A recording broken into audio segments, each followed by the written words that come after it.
안녕하세요. 후마니 채널의 윤성만 작가입니다. 오늘의 주제는 인류 문명을 위협하는 바이러스의 역사입니다.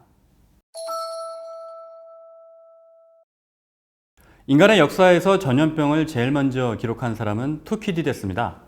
기원전 5세기의 투퀴디데스는 펠로폰네소스 전쟁사에서 이렇게 기록을 했습니다. 눈이 붉게 충혈된 젊은이들이 심한 고열과 두통을 호소했다. 거리엔 하나둘씩 시체들이 쌓였고 겁에 질린 시민들은 신전으로 몰렸다. 기원전 431년에 괴질이 아테네 전역에 돌면서 그리스 병력의 3분의 1이 사망하는 사건이 발생합니다.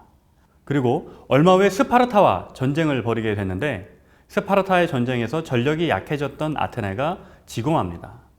그리고 얼마 후에는 아테네는 멸망에 이르게 되죠. 이처럼 전염병은 인류 역사의 흥망성쇠에도 큰 영향을 미쳤습니다. 16세기 아메리카의 두 문명 아즈텍과 잉카도 마찬가지였습니다.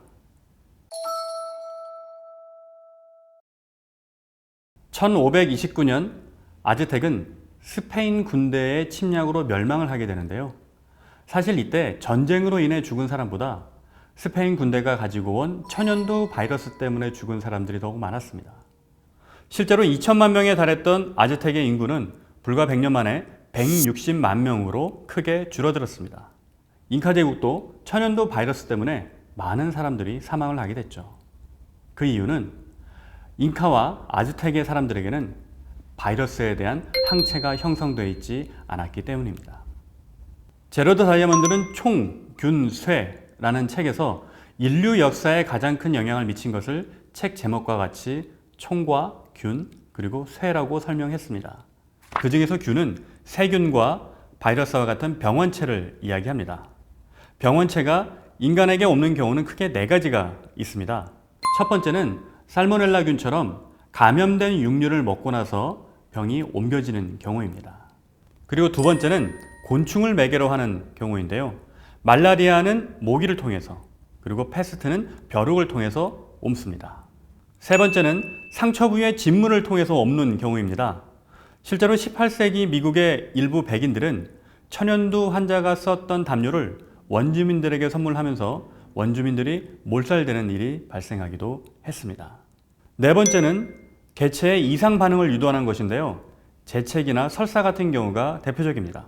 설사를 통해 전염되는 것은 콜레라이고요. 그리고 재채기와 기침 같은 것들은 우리가 흔히 알고 있는 인플루엔자와 감기, 그리고 최근에 있었던 코로나 바이러스가 대표적인 예입니다. 인류를 감염시키는 병원체는 크게 세균과 바이러스가 있는데 그 중에서도 더욱 문제가 되는 것은 바이러스입니다. 세균에게는 적합한 치료제가 있습니다. 그러나 바이러스는 치료제를 만든다고 하더라도 언제 또 다른 변종이 생길지 모르기 때문에 그 치료제가 계속 쓰일 수가 없습니다. 바이러스는 생물과 무생물의 중간 단계에 있기 때문에 대사작용을 하지 않습니다. 그래서 오랜 시간 생존이 가능하기도 하고요. 이에 대해서 제로드 다이아몬드는 똑똑한 바이러스의 진화라고 설명을 하기도 합니다. 그런데 더욱 큰 위협은 고대의 바이러스가 빙하에 갇혀 있다가 깨어나는 것입니다. 영국의 과학기술 전문 매체 피스 ORG는 2015년 8월에 시베리아에 있는 영구 동토층에서 몰리 바이러스가 발견됐다고 보도를 했는데요.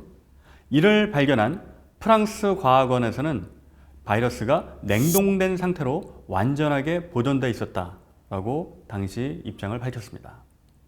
물론 이 바이러스가 현재 인류에게도 감염력이 있는지, 그리고 치명적인 위험을 갖고 있는지는 아직 규명되지 않았습니다. 그러나 인간에게 감염이 되고 또 인간에게 치명적인 위험을 선사한다면 인류에게는 매우 큰 재앙이 아닐 수 없습니다. 인간은 생태계에 있어서 유일하게 천적이 없는 종입니다. 그 때문에 기원전 1억 명에 달했던 인류는 3년 후면은 80억 명을 돌파하게 됩니다. 하지만 자연은 늘 생태계에서 교란을 일으키는 종에 대해서는 천적을 만들어 균형을 이뤄왔습니다.